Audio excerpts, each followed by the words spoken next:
Fala, pessoal!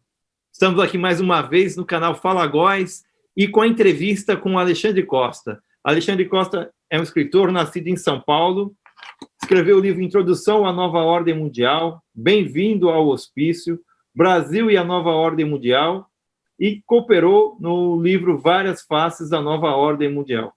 É um prazer tê-lo conosco, Alexandre. Nós já tivemos em outra oportunidade, falamos já sobre algumas questões do seu crescimento, sobre empresas, e ficou faltando a gente quer aprender, né? E a melhor opção que você tem de aprender é com o professor. Hoje existe o especialista em muitas coisas, mas às vezes você vai ver o cara é especialista, mas não é especialista em nada, não sabe nada, né? Eu estou morando aqui nos Estados Unidos, é uma grandeza de um monte de especialista que o cara fala que é especialista em cortar o cabelo, você vê que ele não sabe nem pegar numa tesoura. Então, aí no Brasil também a gente tem vários especialistas que não fazem pesquisa, que o cara fala o que dá na cabeça dele, e aí você não aprende. Então, a gente está tendo a oportunidade de ter um professor, alguém que se dedica a isso, que faz pesquisa, que desenvolve um trabalho, tem sido a sua vida, e nós queremos, Ale, já indo direto ao ponto. Falam muito de agendas, de agenda de tal segmento, o pessoal, não, é agenda daquele grupo, daquele outro grupo. Não, nós queremos saber o seguinte, a Agenda 2030, você acredita que ela realmente vai acontecer? Ela pelo andar da carruagem, eu sei que ainda falta alguns anos, mas você entende que ela é viável já, tudo aquilo que eles estão organizando e se propondo a fazer? Falam também da Agenda 2023, Agenda 2023 não, seria 2023, que vai ter uma outra ruptura, um outro ajuste.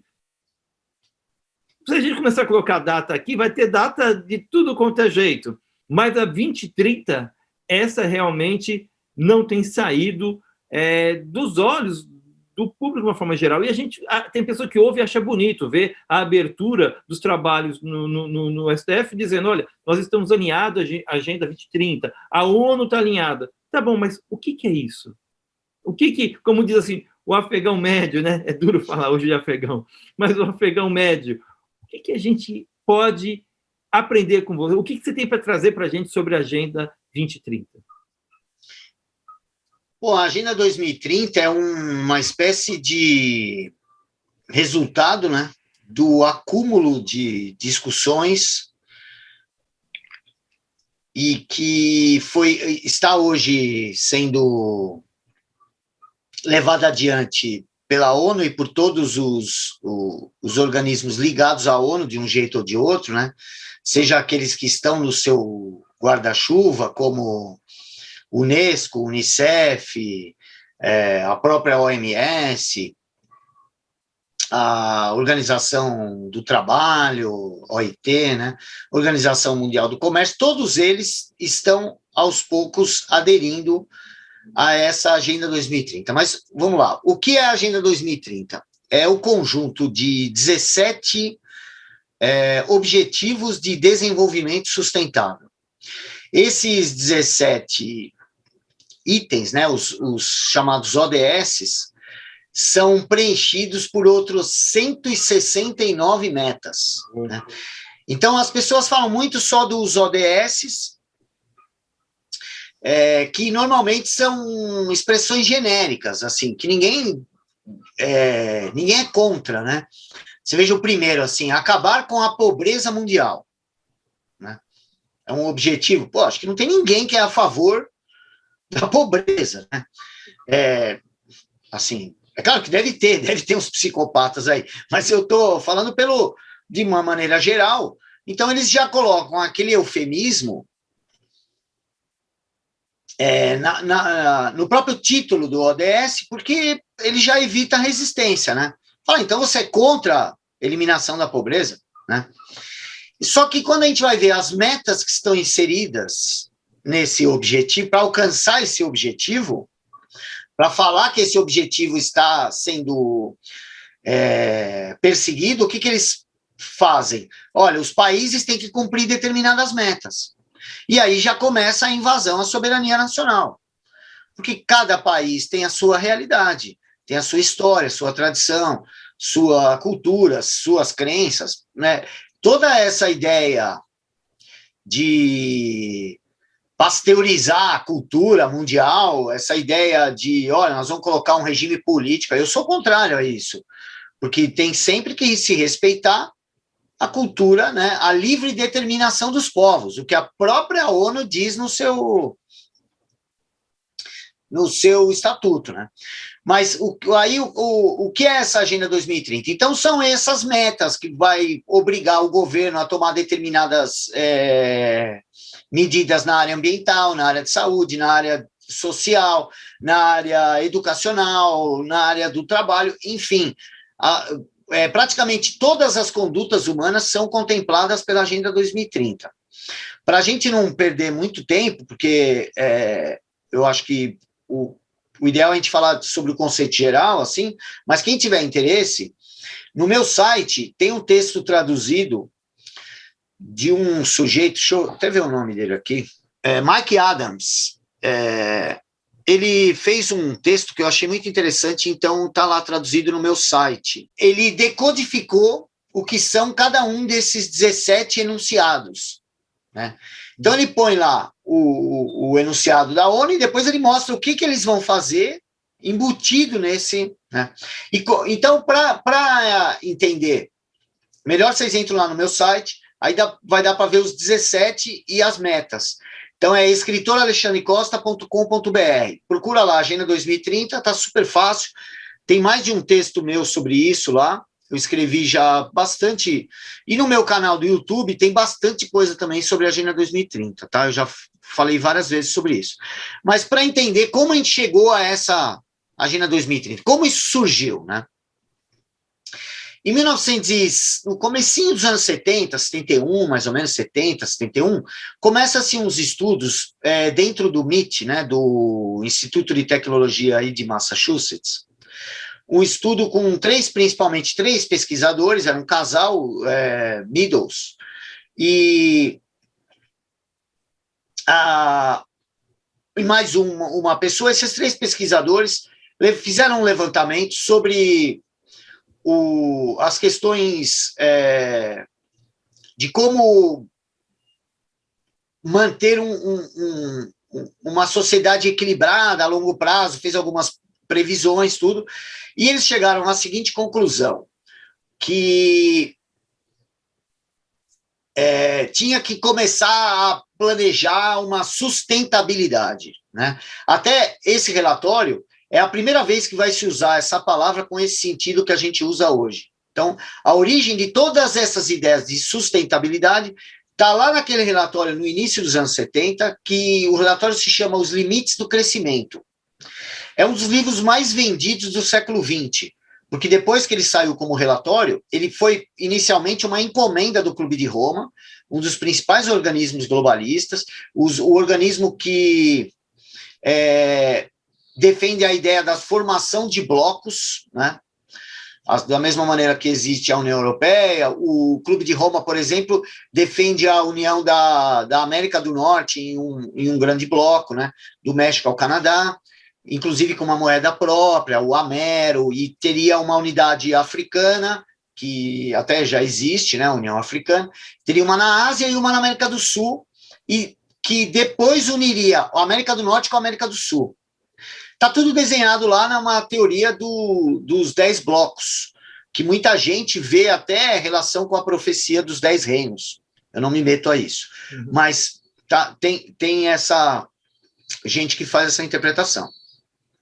O Clube de Roma, então, encomenda esse arquivo, esse relatório, e esse relatório vai dar origem a uma série de coisas, né?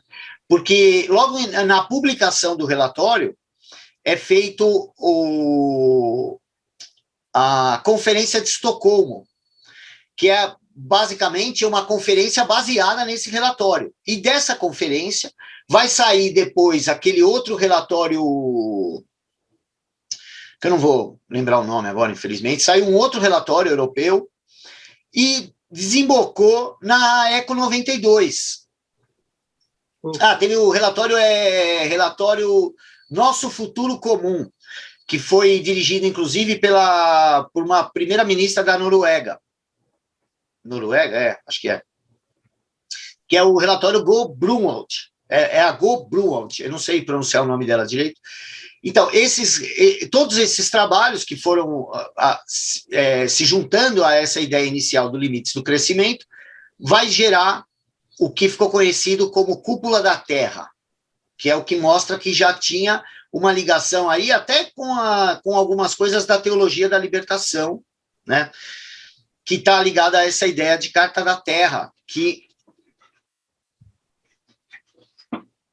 tem muita gente interessada nesse tipo de coisa, tá?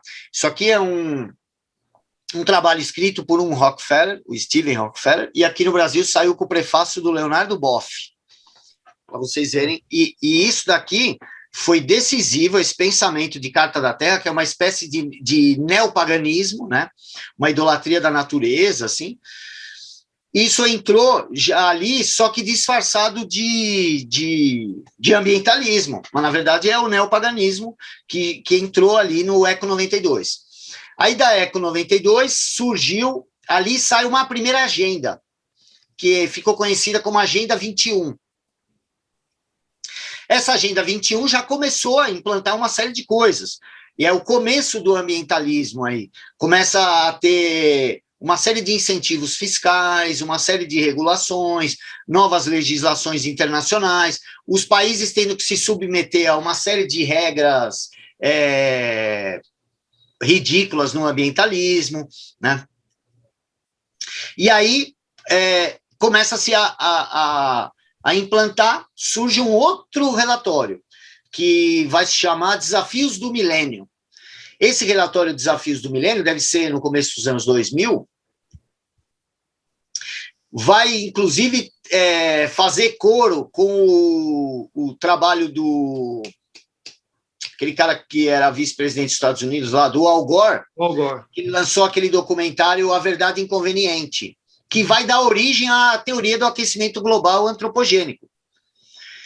E isso foi aprimorando. Os desafios do milênio eram 8 ou 9, se eu não me engano, acho que 8, e isso se desdobrou e viraram esses 17 que estão aí e que é hoje o corpo de todos esses acordos, o Acordo de Paris, porque todos esses protocolos de Kyoto, tudo isso foi se acumulando, e chegamos nisso, né, nessas 169 metas que compõem os 17 ODS, que é muito importante entender isso, porque se a pessoa só lê os ODS, ele fala, bom, eu concordo com tudo isso daí, né? Fala, quem não concorda acabar com a pobreza? Sim, mas nós vamos tomar metade do seu dinheiro no imposto, aí você concorda? Né? Então é sempre o negócio é sempre meio escorregadio, é sempre aqueles eufemismos que não tem como a gente colocar, e esse é um hábito já do movimento revolucionário, né? Vê o nome da Coreia do Norte, né? República Democrática Popular da República da Coreia do Norte. Então, essa semântica é sempre muito importante, né? Então, uma das coisas que eu tento fazer com o meu trabalho é quebrar essa semântica aí. Falar assim, não, a discussão está viciada. Não é porque eu sou contra esse primeiro ODS que eu sou a favor da pobreza, cara, né? Uma coisa não tem a ver com a outra. Então, quando a gente chegou, só para encerrar, uma coisa que eu acho muito importante, durante todo esse desenvolvimento dessas ideias do ambientalismo, tem uma questão, também nessa questão da semântica e do léxico, que é assim, aquela mentalidade do sustentável, que antes era algo restrito ao meio ambiente, né? Uhum. Tomou conta da mentalidade política, né? Você vê, uma pessoa como Marina Silva, se você tirar a palavra sustentabilidade dela, você acabou com 1/3 do vocabulário dela, né? Porque ela usa essa palavra para tudo, né? E esse conceito de sustentabilidade, no meu entender, é o mais perigoso que eles estão inserindo no debate público, subliminar, porque não se revela isso, né? Então é sempre abaixo do limiar da compreensão. E por quê? Porque essa ideia de sustentável, no meu entender, ela também pode ser transposta para qualquer outra área, que é o sentido de você valorizar mais o coletivo do que o individual. Então, você esmaga a personalidade, o indivíduo, em nome de um suposto benefício ao coletivo. Então, olha, você vai parar de comer carne porque o gado não é uma criação sustentável, porque ele emite o metano que dá o aquecimento global, entendeu? Então, você começa a ceder os seus direitos individuais em nome de um suposto benefício coletivo que, na verdade, a gente sabe que nem vai acontecer. E, às vezes, você nem sabe se aquilo, de fato, não há... Falam muito de ciência, né? Mas, às vezes, a pessoa que está falando sobre aquilo, ele nem tem prova daquilo, mas já passa a valer porque ele vai romper fronteiras. 90% da ciência não é provada. Nos últimos um ano e meio, aí, a gente está vendo o maior absurdo possível no uso da palavra ciência. Ela virou um porrete para bater no outro, né? A ciência não. Sendo que ciência, essas pessoas que usam a ciência como porrete não sabem o que é ciência. Não tem a menor ideia do que é ciência, né? Porque a ciência é um acúmulo provisório de conhecimento. Sim, porque eu posso ter um fato novo que muda toda a ciência. Muda tudo. Muda tudo. Aconteceu isso várias vezes na história. Acontece o tempo todo. Tem até uma frase, eu não lembro agora se é do Mark Twain. Não, acho que é do Karl Popper, que é um dos caras que criou o método científico aí moderno. O Karl Popper acho que falava assim, que a ciência é um cemitério de teses que deram errado, cara. Tá? A maior parte das teses estavam erradas. E hoje não se pode questionar. Se não pode questionar, não é ciência, é dogma. O único aspecto da vida humana que não pode ser questionado é o aspecto religioso. Que você acredita no que você quer e pronto. Você não precisa de nada da realidade para mudar, para constituir a tua crença. Mas, a partir do momento que você tem que aceitar como dogma o que eles dizem que é ciência, é porque eles não sabem o que é ciência ou ele está te sacaneando. Aproveitando o gancho, Alexandre, me fala uma coisa. Hoje, dentro dessa agenda, como é que você vê a conjuntura atual? No Brasil e no mundo acontecendo várias coisas. O que você consegue enxergar aí sobre ainda dentro dessa pauta? Antes de entrar na conjuntura, vamos falar assim, o estágio atual da Agenda 2030 no Brasil. Tá. É total. Se você entrar em qualquer ministério, entra no site, já fiz esse teste, porque eu fiz uma live para mostrar isso daí. Você entra lá e digita da Agenda 2030, na busca dentro dos ministérios.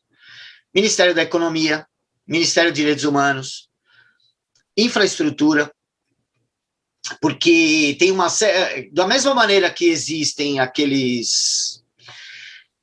eu não sei como chamar isso, aqueles índices de avalista, assim, que tipo ISO 9000, ISO 14000, agora tem alguns referentes aos ODS, né? Então tem, olha, se você está obedecendo aqui as recomendações de gênero, você vai lá ganhando selo. Esse carimbo aqui para investimento.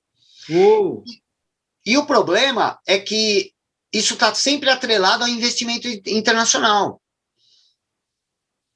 Então, quando o governo Bolsonaro entrou, a primeira coisa que ele fez, e eu elogiei, uma das primeiras coisas foi assim, existe um plano plurianual, que é um planejamento de investimentos, né, de longo prazo, acho que é de 3, 4 anos, né, de médio prazo, na verdade. E como estava antes? Acho que é de 4 em 4 anos, eu acho. Agora eu estou na dúvida. Mas como estava antes? A aprovação das pautas relacionadas à Agenda 2030 eram automáticas. Uau! Olha isso. Entrava já direto no orçamento. Vinha um negócio que vem mastigadinho, pronto, e já entra no orçamento. E de onde vem toda essa força? Só as fundações e a fundações, as ONGs, as grandes corporações, essas bancadas ideológicas, e os organismos internacionais que atrelam, por exemplo, um investimento, uma negociação com o FMI, ou com o Banco Mundial, ou com o banco lá, o BIS, lá, o Banco de Compensações, você só pode operar ou pegar aquele benefício se você cumprir. Então, é o que eu venho dizendo, apesar de globalismo e globalização serem fenômenos diferentes, o globalismo, o fenômeno político, está usando os benefícios econômicos da globalização como moeda de troca, ou até mesmo como chantagem. Né? Olha, que nem agora, acontece uma tragédia como essa no Haiti. Só vai receber dinheiro do FMI ou do Fundo do Banco Mundial, que normalmente para infraestrutura é Banco Mundial, endividamento é o FMI. Vai receber dinheiro desses organismos se ele aceitar as recomendações da ONU. Porque você vê que olha, você veja assim, ó, hoje um dos principais focos de ideias nesse sentido, dessas iniciativas, é o Fórum Econômico Mundial, que está cada vez mais se metendo na área social e cultural. Né? Uhum. Então, o status aí da Agenda 2030 na Europa é muito pior que aqui. Né? Nos Estados Unidos também teve uma certa resistência com o governo Trump, mas aqui, apesar que eu estava falando aí do plano plurianual, o Bolsonaro cancelou essa aprovação automática. Mas o que aconteceu na prática? Nada, porque todos os ministérios, as autarquias, as prefeituras, a Câmara de Vereadores, Assembleia Legislativa, Governo do Estado, Secretaria Estadual, você começa a procurar, tem a Agenda 2030 em tudo. Em tudo. Você acha, os caras estão falando de estrada, você vai ver, tem uma emenda ali que favorece o aborto. É incrível isso. Caramba! Não, eu usei não sei se de estrada, mas eu já vi de uma série de coisas. Mas eu digo, tá tudo... Sabe como eles colocam isso? Porque via uma regulamentação, uma regra administrativa, não precisa de aprovação parlamentar. Então passa por cima do parlamento. Aí entra lá vai construir uma emenda para construir banheiro num estádio de futebol, sei lá, num evento público, lugar de evento público. Aí eles vão lá e colocam já uma emenda para construir o banheiro de transgênero. Entendeu? Em tudo vai entrando essas coisas, de acordo com a recomendação da Agenda 2030, blá, blá, blá, apoia. E como a gente tem um parlamento que é assim, aqueles que não são picaretas são incompetentes, cara, que eu dou a eles o direito de escolher, picareta ou competente, ou incompetente, entendeu? Eu não vou ofender, eu vou falar, você escolhe aí qual que você prefere, entendeu? Porque é isso mesmo. Você acha que esse nível, mesmo aqueles que não estão envolvidos em corrupção, nada, a gente vê um nível intelectual tão baixo que o cara não é capaz de entender o que está por trás de uma recomendação dessas que vem da ONU. Ele não consegue imaginar, porque ele vive naquele mundo, a fonte de informação dele é a TV, meu. Nós temos o parlamento, né? O lugar onde vão falar sobre a nossa vida, né? Sobre tomar as decisões. É um bando de ignorante, cara. Na CPI, nessa CPI da pandemia, foi uma vergonha, cara.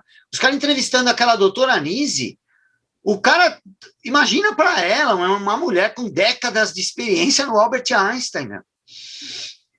Uma pessoa respeitada por todos os pares, da aula. Aí chega lá, o cara não sabia ler o nome do princípio ativo e estava querendo discutir com ela, cara.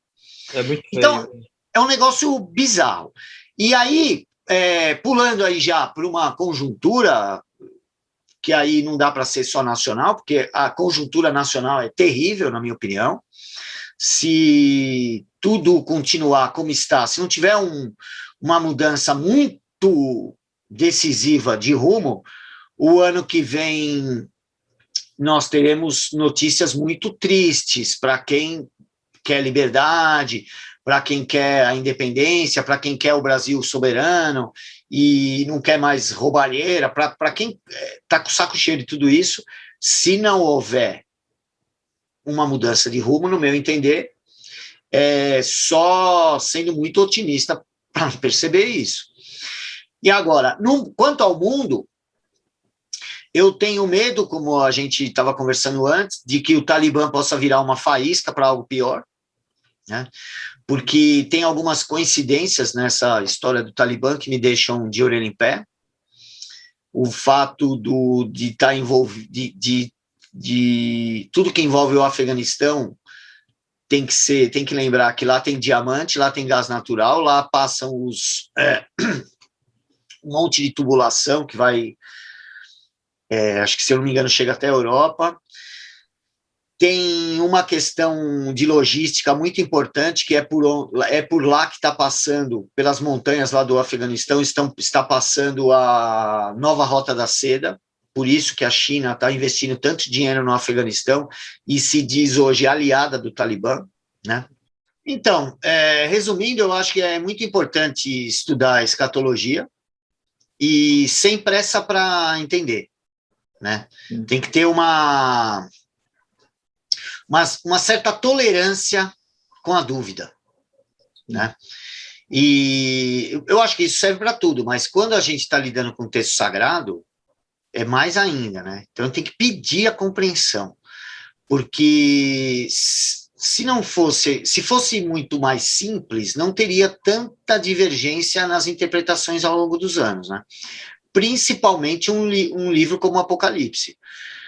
Então, eu acho que... é revelação, né? Que é a palavra revelação. Que é a palavra revelação. Então, você vai... É o livro mais difícil da Bíblia. Então, o que eu sugiro? Leia primeiro o Evangelho, e se você quer partir já para o Apocalipse, leia antes o livro de Daniel. Sim. Se possível, leia o livro de Isaías, Ezequiel, né? Na verdade, até um dia a gente pode fazer uma outra live sobre isso. Eu acredito que a motivação espiritual de todo esse projeto já estava lá no capítulo 8 do Ezequiel, tá? Mas aí, para não desviar aqui, a gente fala sobre isso, que eu acho que a origem da motivação também já está explicada ali no capítulo 8 do profeta Ezequiel. Então, se a pessoa quer entender o Apocalipse, vai ter que se dedicar a tudo isso, e não adianta ter pressa para entender. Não acha que vai sair, entendeu, aquelas alegorias, aquelas imagens, aquelas figuras de linguagem que elas têm aquilo que só os textos sobrenaturais podem ter, que é fazer sentido no literal e no figurado. É muito louco isso. E tem também a questão de você ficar rotulando, né? Não, que a cabeça da chifra é esse, o dragão é aquele, o outro é aquele, e aí realmente se perde tudo, e não é essa a posição.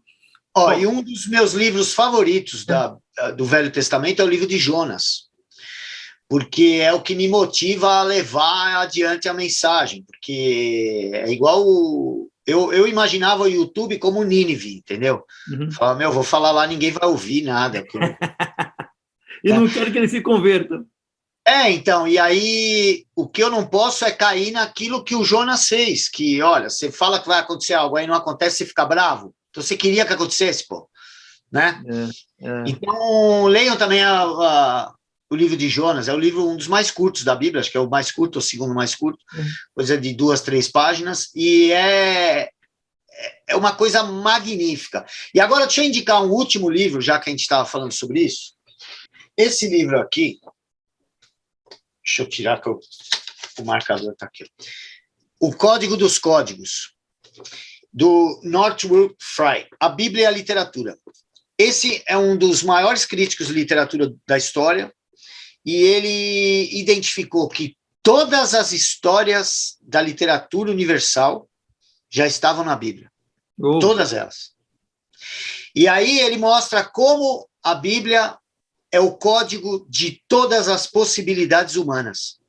Do ponto de vista da literatura. Esse eu vou querer. Do ponto de vista da literatura, é um livro que faz muito tempo que tinha que eu queria no Brasil, e a mesma editora que lança os meus livros criou um selo específico para esse tipo de trabalho, que se chama o Sétimo Selo. Uhum. Né? E é isso, assim, mostrar que todas as possibilidades humanas, tudo aquilo que você acha que está acontecendo com você e só acontece, fala, não, amigão, isso já acontece há milhares de anos com as outras pessoas, cara. Né? Você não é tão especial assim, todo mundo tem seu lado especial aos olhos de Deus, mas entre nós somos todo mundo igual, cara. Todo mundo comete os mesmos erros, né? Cada um na missão. A frase de Salomão, né? Não há nada de novo debaixo do sol. E tudo é vaidade. Alexandre Costa, professor Alexandre Costa, é um prazer poder desfrutar desses momentos com você, também matar a saudade. Eu quero mandar um abraço enorme para a dona Emeli, né? Em breve posso poder visitá-los aí. E que Deus abençoe. Muito obrigado pelo seu tempo, por ter se disponibilizado aqui a falar no nosso canal. Que Deus continue te abençoando, enriquecendo no seu trabalho. E vamos caminhando aí a cada dia, né? Esperando aí o que tem de novo para a gente. Muita coisa boa, muita coisa ruim acontecendo no mundo, mas a gente precisa caminhar, não dá para parar. Posso fazer uma propaganda? Lógico. Então, eu tenho os meus livros, né? Introdução à Nova Ordem Mundial, Bem-vindo ao Hospício, O Brasil e a Nova Ordem Mundial, e esse livro que eu organizei, e sou um dos autores, que foi lançado agora esse ano, As Várias Faces da Nova Ordem Mundial. Eu tenho uma livraria, tá? livrariaalexandrecosta.com.br, onde tem meus livros e mais 7.000 títulos, todos que eu falei aqui estão lá. E eu tenho um curso na plataforma Hotmart, é um curso que se chama Nova Ordem Mundial, Globalismo e Geopolítica. E um canal no YouTube, onde eu faço lives todas as quintas-feiras, às 21 horas. Essa semana furou, mas a live vai ser amanhã, às 18 horas, no sábado. Então, muito obrigado mais uma vez pelo convite. Estou à disposição. Quem quiser falar comigo, pode me escrever alexandre.editorial@gmail.com. Muito obrigado, Ale. Grande abraço. Valeu, um abraço.